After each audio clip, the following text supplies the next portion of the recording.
Bienvenidos al corazón de las palabras, La Máquina de Pensar. Conduce Pablo Silva Olazábal. Produce Gustavo Germán. Auspicia Biblioteca Nacional. La Máquina de Pensar.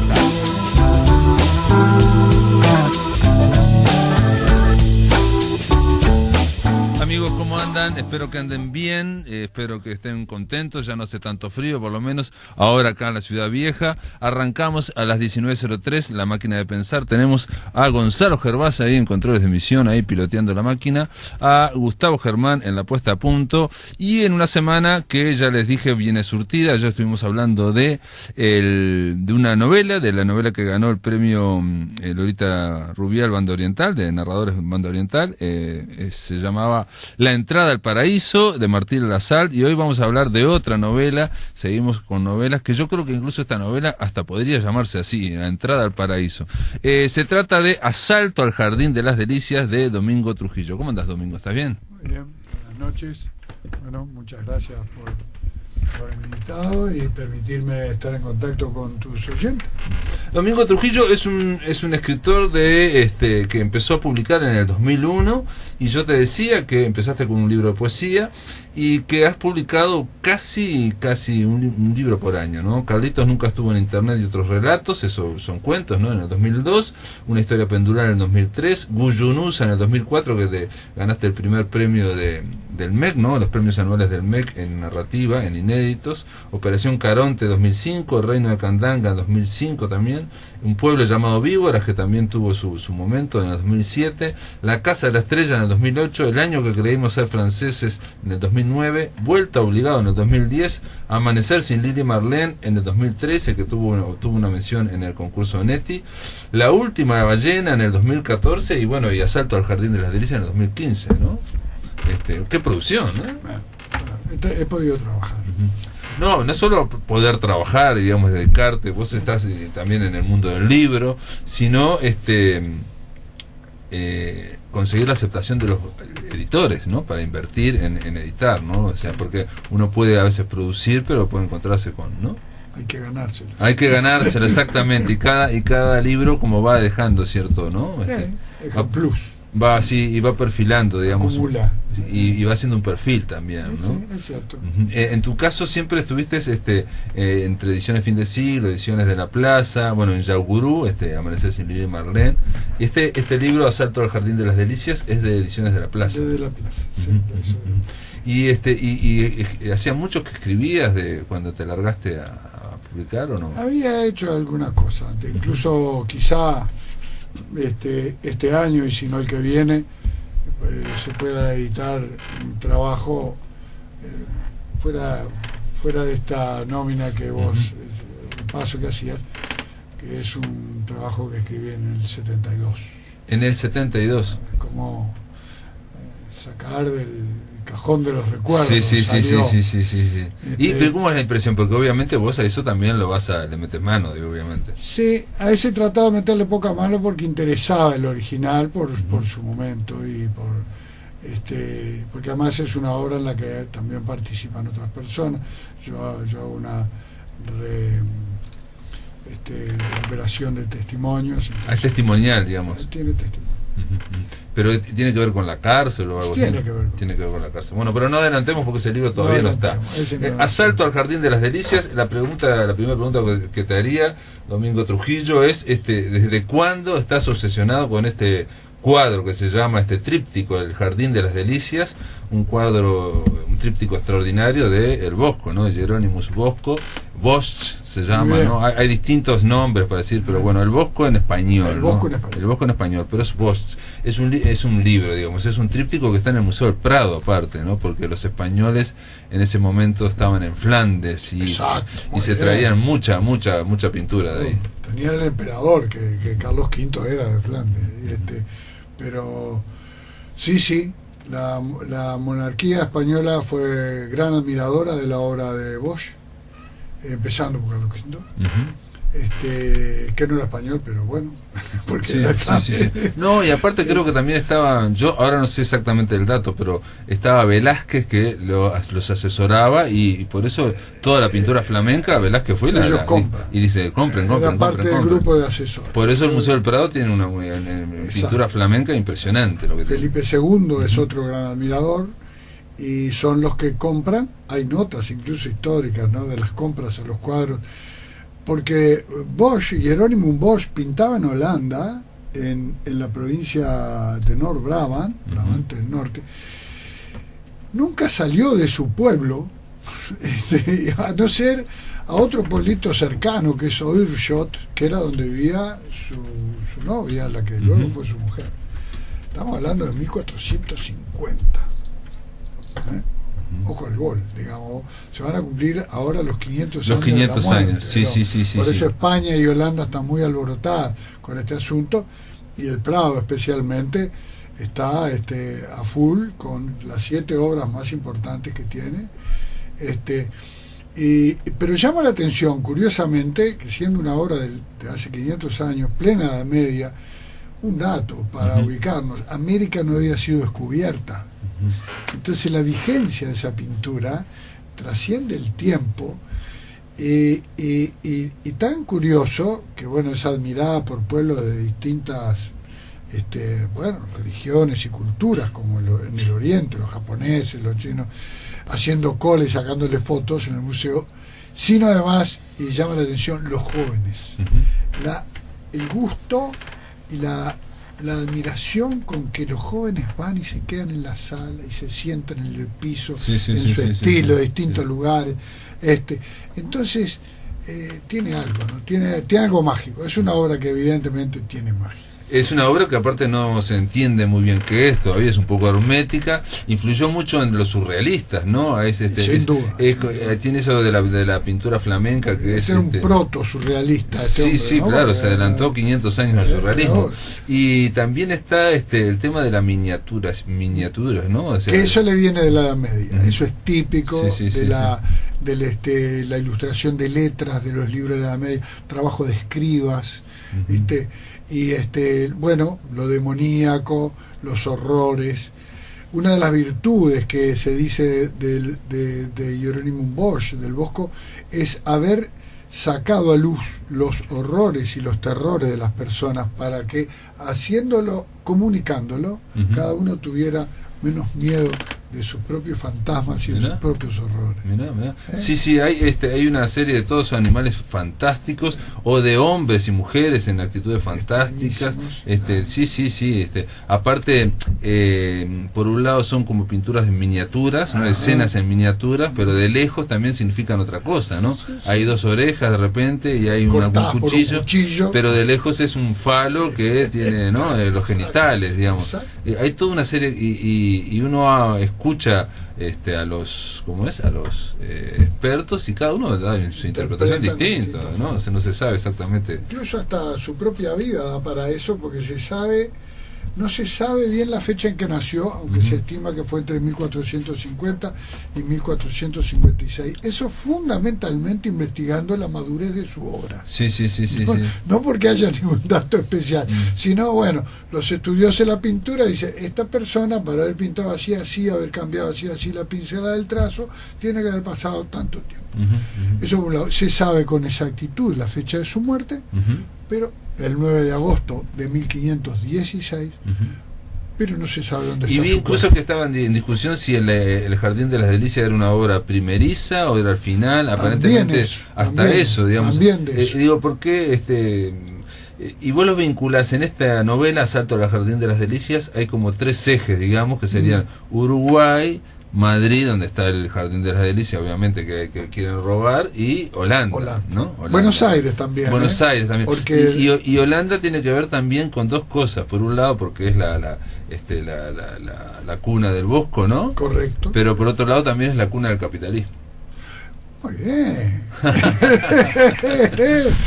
Capitán mercantil nació ahí. Sí. Ahí nació, digamos, lo que el inicio de todo el capitalismo. Exacto, como lo conocemos ahora. El primer uso del dinero en ese concepto. En la idea del capital financiero, que estamos viendo lo que el desarrollo del capital financiero hasta dónde ha llegado, ¿no? En el 2008, 2009, todo las burbujas que están estallando por todo el mundo, y del cual se habla mucho en el libro también. Claro, porque en este momento ese capital además ha llegado al nivel de consumo, digamos, que debe haber sido su gran aspiración. Hoy quien transa, aunque compre una caja de cigarros con tarjeta, está directamente vinculándose al sistema financiero. Exacto, sí. Ya no se vincula con el bolichero. No, exactamente. Ese sistema que estaba ahí en el germen, en Holanda, en los Países Vascos, hace 500 años, hace 500 años ahora está a un hiperdesarrollo tan increíble que se está como devorando a sí mismo también, ¿no? Porque digo, estamos viendo una y otra vez estallidos, ¿no? Estallidos. Y ahí se habla también mucho bueno, se habla del capitalismo, se critica el capitalismo, se llega a decir que no se puede luchar contra él porque están en los tuétanos ¿no? A esta altura. De las personas y el sistema. Claro, porque uno de los personajes, hay dos personajes que son la guía de la obra, que son, la obra es moderna. La obra, lo que pasa, refiere toda su acción. Sí, es como ahora, digamos. Se habla que se está a punto de celebrarse el 5º centenario. Es más, aún no transcurrió la novela. Claro, exacto. La novela transcurre a partir de ahora y hasta el año que viene. Exacto. Pero es una obra que transcurre en eso, y lo que tú decías, vinculada estrechamente al cuadro, que por distintas razones cada uno de los dos protagonistas, digamos, porque hay dos protagonistas y algunos más de los principales personajes acuden al tema del asalto al Jardín de las Delicias por distintas razones. Pero quienes nos van a dirigir, quienes nos van a guiar de principio a fin de la obra son Orange, Amanda, una argentina holandesa, y Marcelo, un uruguayo. Luego aparecen un ex piloto de la Segunda Guerra Mundial, holandés, una pesada alemana, pesada, digamos, grupo, que es el grupo de choque, el que va a encarar el asalto. Pero la obra transcurre en el presente, digamos, podríamos decir que hasta en el futuro un poquito, pese a que remite a hace 500 años atrás. No, pero también está muy presente, digamos, lo que sería en Uruguay el pasado reciente, ¿no? Mucho. ¿No? Muchos de esos son como víctimas de ese pasado reciente, fracasaron en la utopía, y bueno, por eso se hacen esas conversaciones, y de alguna forma se lo vincula con el cuadro, digamos, ¿no? La pareja protagonista, los dos han pasado por eso, y bueno, y después distintos personajes tienen su historia, ¿verdad?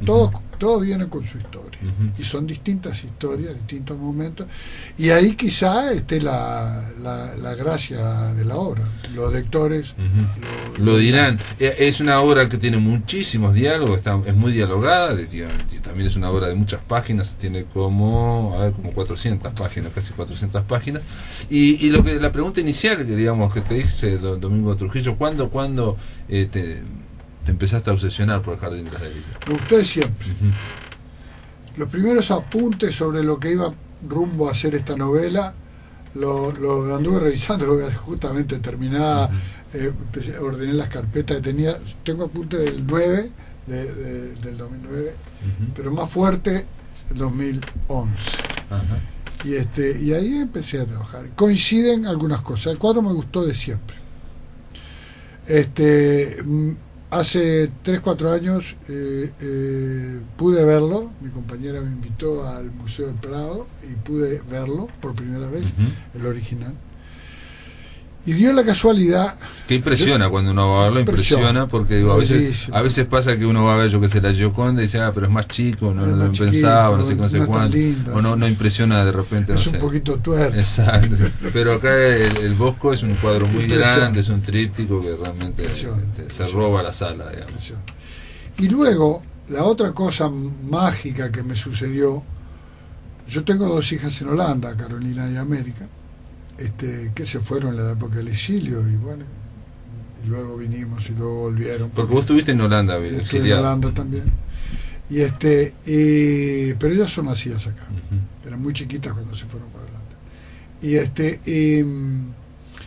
da la casualidad que por razones de trabajo, la menor de mis hijas, América, se mudó a un pueblito, en la ella y su familia, en la frontera con Alemania, que está a 15 minutos de Hertogenbosch, que es la ciudad del Bosco. Entonces ahí, que yo ya había empezado a informarme, fui a esa ciudad. Fuiste al conocí pueblo. Y conocí un lugar que toma un relieve, la novela, tiene relieve en la novela, que es un museo que se llama la Casa de Arte de Hertogenbosch, la Casa de Arte Jerónimo Bosch, que es un museo de obras del Bosco, hecho en una iglesia románica, que va subiendo desde la sala, digamos, por la escalera o el ascensor que sube a la torre, una torre de unos 5 pisos, al campanario arriba. Y en cada descanso de los pisos de la torre hay 4 obras del Bosco. Mira. Y vos vas subiendo y las vas viendo y las vas viendo. Sí, pero lo más maravilloso es que ninguna es original. Su pueblo no tiene ninguna obra original. Son todas copias, todas reproducciones. Excelentes reproducciones. Son todas. Entonces, eso también es parte del asunto de la obra. Claro, se menciona en la obra. La realidad. Sí, bueno, no sabía esa la realidad, pero hay una experta donde dice, en muchos museos también hay reproducciones y la gente no sabe, las cree que son auténticas. Muy bien, amigos, aguantamos un poquito, Domingo Trujillo, después de la pausa seguimos conversando en La Máquina de Pensar. Estamos conversando en torno a esta novela, que es una especie de thriller, ¿no? Como se podía pensar en aquella película de Rififi, pero digo, no sé si están así. Asalto al Jardín de las Delicias. Después de la pausa seguimos aquí. En el aire de Radio Uruguay, La Máquina de Pensar.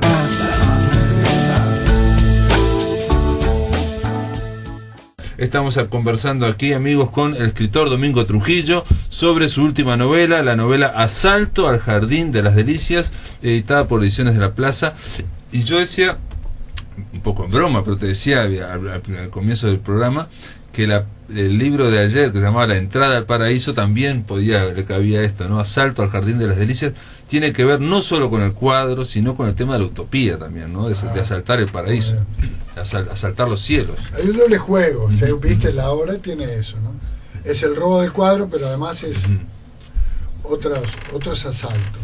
Sí, otros asaltos, y cada uno, como dijiste al principio, bueno, no vamos a revelar, pero cada uno tiene sus motivos para robar este tríptico tan famoso, ¿no? Del Museo del Prado, nada menos, y algunos son motivos muy extraños, ¿no? Muy originales, ¿no? O sea, y el asalto también, el asalto al Jardín de las Delicias, es también una cosa amorosa, ¿no? Claro. A uno de los protagonistas se le da la oportunidad de un gran amor. Y también hay, porque hablando del Jardín de las Delicias, por eso yo mencionaba en La Entrada al Paraíso, también hay por debajo hay un subtexto también se habla mucho también de Dios, de la existencia, la no existencia, de que ¿cómo es? El pincel del Bosco fue guiado, ¿no? Por la mano de Dios, y por eso es tan hermético, no se puede saber exactamente. Y se salvó de la Inquisición. Y se hace una interpretación también del propio cuadro, ¿no? Que en un momento dice como que es el desgobierno de Dios, o sea, ¿no? O sea, el abandono de Dios. El abandono de la obra. El abandono con el hombre. Claro, el abandono de la criatura. Exacto, el abandono de la criatura humana por esto no se puede hacer nada, ¿no? Y hay un personaje que se llama Teo, ¿no? Que Teo ya sabemos, ¿no? Y después hay un niño también que exacto, ¿no? Digamos, un sustituto, el sustituto de Dios se habla, ¿no? Pero es un niño. Sí. Pero ¿te lo planteaste desde ese punto de vista o fue surgiendo? Muchas cosas fue surgiendo. Es increíble el fenómeno de la escritura, ¿no? Es un placer, y tiene sus misterios. Pero una de ellas, uno dice, cuando la escritura te domina, te lleva la mano, te lleva la Vic, bueno, en la parte que anotás a mano, y después también el texto en el computador, digamos, las correcciones, ir y venir, recorrer el texto, volver sobre él, corregir, volver a corregir, te sugiere cosas. y a veces aparecen personajes que no estaban. O los personajes hacen algo que no estaba previsto, ¿no? Ni hablar. Sí, sí, te ocurre eso, ¿no? O que dicen algo que no estaba previsto, o van más allá, son más exagerados. Captado, que el tipo quiere hacer eso, el personaje, ¿no? Quiere, está reclamando eso, ¿viste? Su nacimiento, tal suceso, el amor, la violencia, la vida, la muerte, es la desaparición de un personaje y cómo desaparece, si vuelve o no vuelve. A veces lo hiciste desaparecer definitivamente y de repente, si no, pero acá tiene que volver. Está reclamando, claro, y vuelve y después eso es como mágico. Graham Greene decía que él le decía que le servía o se da cuenta que la novela funcionaba. Yo siempre lo estoy contando esto, pero porque para él la prueba de que funcionaba era cuando un personaje hacía algo que él no lo esperaba, ¿no?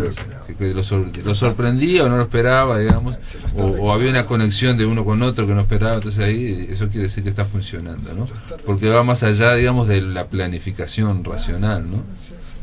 En tu caso, digamos, la escritura, digamos, la estructura es muy clásica, ¿no? En el sentido, digamos, tipo Graham Greene, estaba pensando en ese sentido, ¿no? ¿No? O sea, de muchas subtramas y que va avanzando, ¿no? Sí, es una estructura así, está bien. Hay una trama principal, que bueno, es la que va de principio a fin de la obra, ¿no? Es más, podríamos decir que la obra se inicia y se cierra. Claro, sí, pero hay un montón de subtramas. Algunas son complementarias. Exacto. Aparecen en un periodo y desaparecen, otras no. Van como bordoneando la primera línea. Se nota también mucho, yo te iba a pedir, pero se notaba que vos fuiste al Museo del Prado, por ejemplo, y que conocés los lugares. No sabía que conocías lo de Holanda también. Y el Hertogenbosch. Sí. Es una ciudad muy linda. Y mencionás, uno de los personajes menciona que en el principal museo de Holanda no hay cuadros del Bosco, no tampoco. Cuadros del Bosco. Lo cual es terrible. Ahí en el país es terrible, sí. Bueno, y es parte de una de las líneas de la novela, ¿no? Claro, exactamente. Sí. Pero sí, incluso en el Rijksmuseum, que es en ese cuadro, en ese museo, ese museo, el Rijksmuseum. Es uno de los más importantes del mundo. Hubo, lo curioso es que hubo. No investigué por qué no estaba más. A veces los cuadros van de un museo a otro. Difícilmente un museo venda, o puede cambiar. Hay coleccionistas particulares que tienen, y hay ciudades en Holanda. En Rotterdam hay un museo que tiene una obra del Bosco, y hay un coleccionista particular en la propia Hertogenbosch que tiene un cuadro, y en la catedral de San Juan hay un cuadro, que es la enorme catedral, que también es una línea secundaria de la obra, que es la construcción de una catedral que demoró 400 años en construirse. Qué disparate. Sí, no, aparte el Bosco creo que no tiene muchas pinturas, pero por ejemplo a mí me acordé, lo mencionan en el libro también, el carro de Heno, que es muy famosa, y otra que es la nave de los locos, que es una maravilla. Y me acordé también, increíblemente, no sé por qué, que Cristina Peri Rossi tiene un libro que se llama La nave de los locos, y que está como el tuyo, pero la pintura de la nave de los locos, del Bosco, ¿no? O sea, claro. Es una maravilla de pintura. Él trabaja estos trípticos que son no sé, no hay palabras para describirlo. En momentos muy duros también, ¿no? Momentos muy duros de la Edad Media, cuando pasaba la peste negra y se moría mucha gente también, ¿no? O sea, y corrientes religiosas que la Inquisición hizo desaparecer. Por ejemplo, los rientes, los nudistas, los cantantes. Era gente que iba buscando a Dios por medio del canto, por medio de la desnudez, por medio de la risa. Ese es un mundo muy... Claro, pobrecitos. Ellos dirían, qué loco. O sea, si hoy nos vieran a nosotros... Sí, también se reirían. Sí, mueren de inmediato. Pero es muy interesante esa época. Cuando además la vida era tan corta y el desarrollo pensás que que hay gente que condujo el mundo y que murió a los 50 años. Sí, Buñuel dice una vez, habla de su pueblo y dice que yo nací en el siglo XIX, decía Buñuel, y en un pueblo que estaba en la Edad Media, ¿no? En Calanda, y dice, en una Edad Media dice donde había gran problemas materiales y gran riqueza espiritual, dice, justo al revés de ahora, dice. Exactamente, claro. O sea, él reivindica la Edad Media, Buñuel, sí, por el tema de que había una gran espiritualidad, digamos, o por lo menos, pero por los problemas materiales gigantescos, ¿no? La Edad Media fue la que abrió la puerta, terrible. Al renacimiento, al humanismo. Sí. Bueno, la lucha de las religiones. Acá se habla de choque entre los protestantes y los católicos, los cristianos, y se habla también, por ejemplo, alguien hace una discusión, yo te contaba, desde Uruguay, digamos, de las colonias, ¿no? Lo que hizo España con las colonias, y alguien de Holanda dice, pero Holanda también era colonia de España y nosotros no hicimos otra cosa, dice, ¿no? O sea, y desarrollamos, o sea, el capitalismo lo desarrollamos y ustedes no desarrollaron nada. Ustedes no desarrollaron nada, se comieron la riqueza de América, claro. Y cuando la riqueza de América se terminó, terminaron hipotecados con la banca de Italia y de los Países Bajos, entre ellos la banca holandesa. Claro. Y como que esa estructura mental que quedó en América, digamos, por lo menos se dice en las minorías que gobiernan las élites. La burocracia es ineficiente. Ajá. Yo creo que es uno de la peor carga de la herencia española. Esa cosa, ¿viste? Pero bueno, eso es parte de las discusiones que hay internas en esta novela. Se habla mucho del capitalismo, del nacimiento y esos 500 años, y se habla también de la utopía, ¿no? Se habla mucho de la utopía. Exacto. ¿No? El cuadro es una acción utópica, ¿no? Y bueno, dice el Jardín de las Delicias, también es el paraíso, la utopía, ¿no? Que empieza con, digamos, organizado en el acto de Dios, digamos, la creación. Un gran plano central, digamos, donde está cuando Dios abandona su tarea, según una interpretación, y la vida humana queda en manos del hombre, la sustitución de Dios, claro. Que es lo que pretende la ciencia también, hoy se sigue pretendiendo. Y luego la destrucción final. Claro, digamos, o sea, ¿no? los propios hombres liberados a sí mismos, haciendo... ¿no? Al no haber una guía, es la parte más oscura del cuadro del tríptico y es la que llama más la atención. Generalmente es la que más se reproduce también, porque es la más surrealista, ¿no? Además, si vos ves aquellas multitudes del lado superior, del lateral derecho, son multitudes corriendo en medio de incendios, banderas rojas. Pues, ¿qué es esto? ¿De qué me está hablando este pintor? Una visión como profética. Muy bien, Asalto a la Jardín de las Delicias. ¿Y qué te parece eso que dije yo de que eso también puede ser como un thriller de un robo también, de estos también, ¿no? También, ¿no? Podría ser, ¿no? Como esas películas donde hay muchos ladrones distintos, ¿no? Es histórica, yo creo que es una obra histórica, respeta la historia, y donde no hay datos, fantasía. Y luego el robo es un acto. Ahora ya veremos cuando termine el año si es una fantasía. Si se produce o no. Muy bien. Domingo Trujillo, Asalto al Jardín de las Delicias, es una novela editada por Ediciones de la Plaza. Gracias por estar acá en La Máquina de Pensar. Muchísimas gracias a ustedes, te lo vuelvo a repetir, y a tu audiencia. En el aire de Radio Uruguay, La Máquina de Pensar.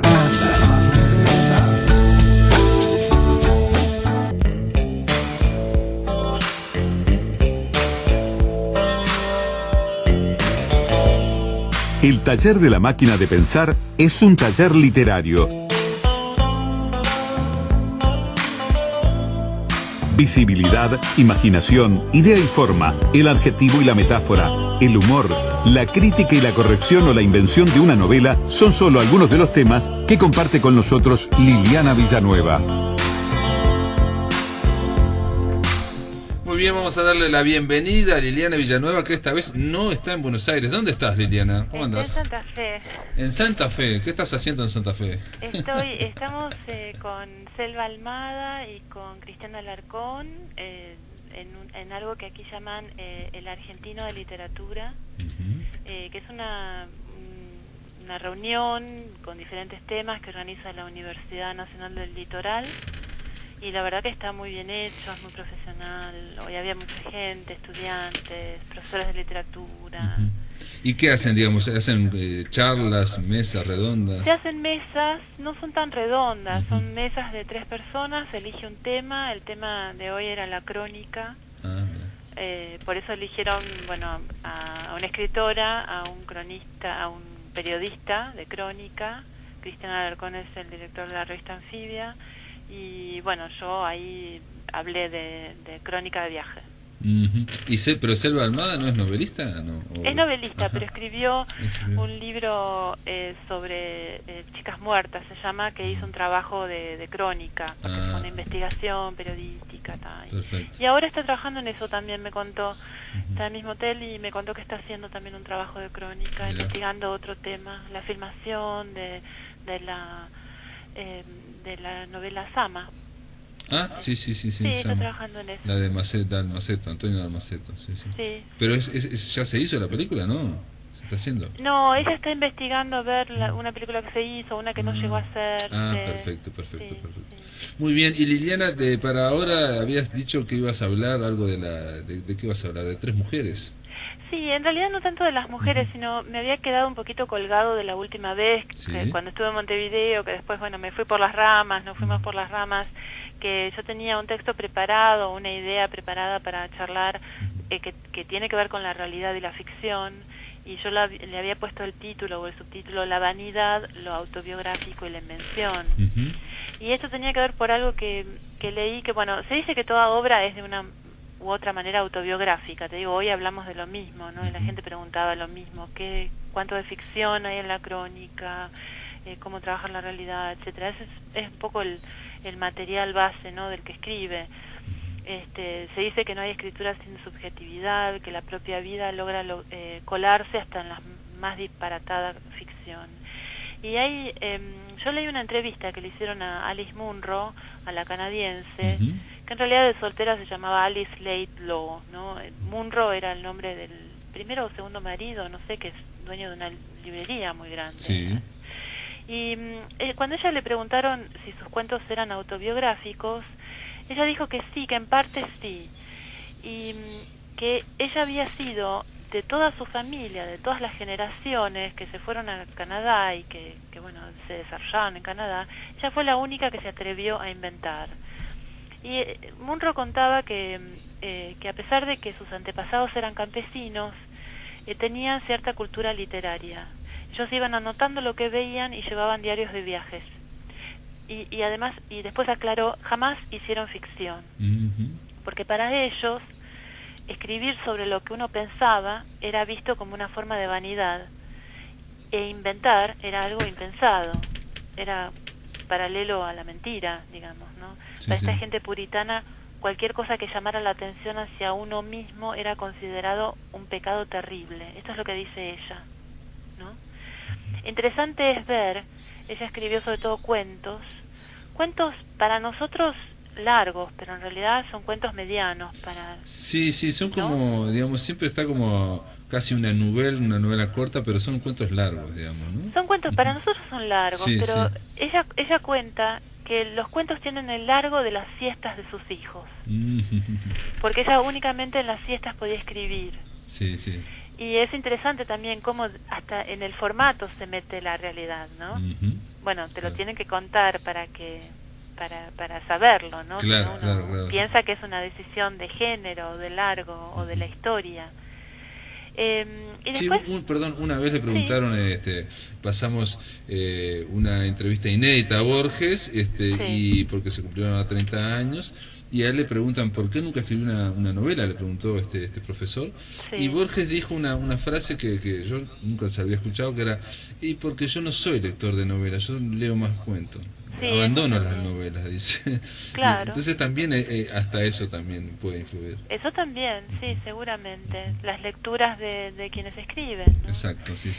Sí. Y bueno, hay otros escritoras que nunca se plantearon contar nada de su propia vida. Una es Nathalie Sagot, la francesa, que en realidad era rusa. Nació en Ivanovo, en Rusia, en 1900, con el nombre de Natalia Ilianova Cherniak. Llegó muy chiquita a Francia, vivió en París, y ahí murió a los 99 años. Ella fue una de las impulsoras de la noción de tropismo, de las fundadoras del Nouveau Roman, del nuevo, la nueva novela. La nueva novela. Y ella decía todo lo contrario, decía que ella nunca se había reflejado en ninguno de sus libros. Decía que un retrato es falso, se construye alrededor de una apariencia, además de que es imposible resumir una vida inmensa y compleja. Ella decía que todo lo que se dice sobre nosotros casi siempre nos sorprende y por lo general es falso, porque lo contrario también puede ser verdad. Claro, sí. Y lo paradójico en la obra de ella es que muy al final de su vida, cuando tenía 83 años, escribió un librito que se llama Infancia, que es sobre su vida, sobre sus primeros recuerdos. O sea que se contradijo a sí misma y se puso a escribir sobre su vida. Sí, no sé exactamente, creo que un amigo le dijo, ¿por qué no contás un amigo, pareja?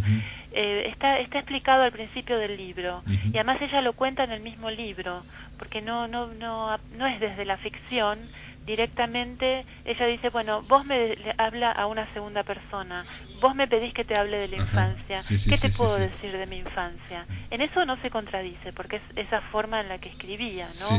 Como no, una de las cosas que decían ellos, que decía ella, lo dijo en un ensayo, es que cuando un escritor tiene que poner tal personaje dijo tal cosa, eso ya es falso, ¿no? Dijo tal cosa, miró, ¿no? Cuando el que escribe tiene que definir, esto lo dijo, esto lo vi, esto no. Ella decía que todo tiene que fluir, la escritura. Lo interesante es que ella escribió Infancia, y ella, que no era una escritora popular, que era más bien de un círculo, era conocida, pero era de un círculo reducido, de intelectuales que se leían entre sí, se hizo muy popular con esta novela, con esta, no llega a ser una autobiografía. Sí, pero con estos recuerdos de la infancia. Claro, sí, se llama Infancia. Me dejaste pensando cuando ella decía que todo lo que uno puede decir de sí mismo es falso, porque hay Montaigne, que fue el que generó sus ensayos, donde generó incluso, él dice en un momento de sí mismo, está en un ensayo que a mí lo recuerdo, de que de mí se puede decir que soy bondadoso a veces, mezquino otras, colérico a veces, pacífico otras, o sea, todo se da en mí adentro en determinado momento. Es esa idea de que realmente uno no se puede calificar a sí mismo, ¿no? Claro, depende también quién lo dice. Claro. Y bueno, y al contrario de ella, hoy estamos con los contrarios, al contrario de Sarraute, está Marguerite Duras, que siempre fue autobiográfica y repetidamente autobiográfica. La historia del amante chino, por ejemplo, la escribió 3 veces, de formas diferentes, ¿no? Porque para ella era como acercarse a la historia. Y también en la propia novela, llamémosle novela, porque realmente son novelas, ella no parte desde el hecho en sí, sino que es ella misma que observa el hecho y lo va rodeando. Ella contaba que su escritura era así, como una cámara que rodea un escenario, ¿no? Muy visual. Escribía con frases muy cortas también, ¿no? Sí. Bien cortas, que Bien al principio cortas. cuesta un poco leerlo, después uno entra en esa frecuencia y fluye también, ¿no? Sí, ella decía que escribía, que no escribía con las palabras, ella escribía por encima de las palabras, como apenas tocándolas, ¿no? Que es una imagen como, no sé, bueno, eso lo contó en una entrevista de estas famosas que dio en televisión, ¿no? Muy buena, muy larga, y bueno, ella construía desde sus experiencias, ¿no? Las visita una y otra vez, las transforma en ficción. Bueno, algunas de sus novelas son, ya conté, El amante, El dolor, que no es una novela, es La espera en París. Eso ella lo sacó de los cuadernos de la guerra. Ella estaba en la clandestinidad, fue muy amiga de Mitterrand, cuando Mitterrand era activista sí, político, clandestino, clandestino, y fue Mitterrand el que encontró a su marido, que era Antelme, Georges Antelme, lo voy a decir como se lee. Sí, Robert Antelme, ¿no era? No. Perdón, Robert Antelme, Robert, sí. en Buchenwald lo encontró. Sí, en un campo de concentración, sí. En un campo de concentración, y lo encontró, bueno, arriba de una montaña de cadáveres, y lo llevaron a París, y en esa, llamémosle novela, ella cuenta, que se llama El dolor, ella cuenta ese reencuentro con él, o con esa cosa que no se podía llamar él, en lo que lo habían transformado. Bueno, es fantástico realmente, todo, no es nada ficción. Se llama El dolor, mirá, y esta mujer siempre hacía libros que no eran muy largos también, ¿no? Me da la impresión, ¿no? No son tan largos. Hay uno que es un poco más largo, que es mi preferido, que es Un dique contra el Pacífico, que es la historia de su madre, una francesa que ella nació y creció hasta los 16 años, estuvo hasta que era adolescente en lo que era antes Indochina, ¿no? Indochina, sí, que es parte de Vietnam ahora. Exacto, sí. Eran los franceses, estaban, digamos, eran los colonios, tenían colonizada Indochina. Claro, pero el padre de ella murió cuando ella era muy chica y quedaron medio varados ahí. La madre era directora de una escuela, pero eran pobres, realmente no tenían dinero. Y eso está en El amante, está en esta novela que se llama Un dique contra el Pacífico, que cuenta las historias de su madre que compra tierras que a una administración corrupta, que las tierras se inundan con el Pacífico, y ella intenta hacer un dique con 100 chinos que están ahí. Bueno, es fantástico, es todo real, es toda su vida real, pero siempre ficcionada, ¿no? Claro. ¿De alguna forma la enmascara? Te pregunto, porque hace poco leíamos de Vargas Llosa que decía que un escritor siempre hace una especie de desnudo, striptease al revés, empieza desnudo y después lo va enmascarando, termina vestido totalmente enmascarado. Sí, eso es cierto, eso es cierto. Y bueno, y también porque nuestra vida es una cantera inagotable e inevitable, donde podemos sacar temas propios y también temas ajenos, porque observamos, escuchamos, soñamos, vemos lo que pasa, y bueno, de ahí surgen los personajes, ¿no? Sí, ahí también leía en La Nación, salió una entrevista de John Banville, el escritor que estuvo ahora en Buenos Aires, y él decía una frase que me súper sorprendió, que para que el arte de escribir, el arte en general, era tratar de revelar o de mostrar lo extraordinario en lo ordinario. Sí, Banville es el que tiene 2 mujeres y 2 hijas. Ah, no sabía. Sí, es tremendo, y lo sabe todo el mundo, y lo cuenta. Mirá, bueno, no sabía. Vive creo que 4 días con una y el fin de semana con la otra. Mirá Banville, mirá qué bien. No sé si bien. Bueno, preguntar a las mujeres. Y bueno, si ellos están de acuerdo, pero yo lo entendí en el sentido de que todo esto que en nuestra vida, que nos parece tan común, normal, ordinaria, es una cantera inagotable de cosas vistas con ojos de escritor, ¿no? Claro. Hace poco yo leí una entrevista, no es nada conocido, es un periodista alemán, le hizo una entrevista a una escritora joven, muy joven, ucraniana, que vive en Viena. Se llama Mariana Gaponenko. Pero a mí me llamó, yo no leí nada de ella, me sacó un libro ahora, hace un mes. Y leí una frase que me llamó la atención. El periodista alemán decía de los diálogos de esta chica ucraniana, dice, son tan buenos que solo pueden ser ciertos. Ella solo pudo haberlos escuchado. Y es increíble como, yo últimamente me doy cuenta, ¿no? Para un poco la oreja, digo, ¿cómo? Entonces la ficción que... Exactamente, la ficción está cada vez más complicada, pero bueno, hacia eso vamos, y de eso estamos hablando una y otra vez acá en la columna Taller Literario con Liliana Villanueva, que está allá en Santa Fe. Resuena un poco el teléfono, ¿no? Bueno, saludos a los amigos de Santa Fe, y saludos a los escritores que andan en la vuelta. Me parece bárbaro que se reúnan para hablar de ellos. Te mando un beso desde acá. Bueno, un beso, gracias. Amigos, se terminó La Máquina de Pensar. Mañana vamos a recibir a Karina Blixen. Ella es una ensayista, es una profesora, crítica, porque va a hablar de su libro Cuando la literatura es el surco, en torno a la obra literaria de Carlos Lizcano. Es un trabajo que ganó el primer premio en el rubro ensayos en los premios anuales de literatura del MEC del año pasado. Esto es todo, amigos, que lo pasen.